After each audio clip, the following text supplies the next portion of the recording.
దేవుని పిల్లలు దేవుని వాక్యమును విన్న తర్వాత మనలో మార్పు ఏమైనా కనిపించిందా? అది ఫలితం అంటే. ఇదంతా వినిన తర్వాత వాక్యాన్ని విని విడిచిపెట్టడం కాదు, కానీ వాక్యాన్ని విన్న తర్వాతట ఆ వాక్యము మనలో కార్యాన్ని కలిగించేదిగా ఉండాలి. అది ఫలితం. జ్ఞాని అయిన సొలొమోను గారు అంటున్నాడు, ఇదంతయు వినిన తరువాత, ప్రకటించబడిన మాటలు విన్న తర్వాత, కృపాసహితమైన దేవుని మాటలు విన్న తర్వాత మనలో మార్పును ఆశిస్తున్నాడు దేవుడు. మనలో ప్రతిఫలాన్ని చూడాలని కోరుకుంటున్నాడు దేవుడు.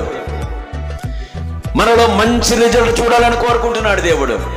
ప్రభు దగ్గరికి వచ్చిన తర్వాత, ప్రభువును నమ్మిన తర్వాత దేవుని పిల్లలమైన మనలో మార్పు కావాలి, మార్పు రావాలి.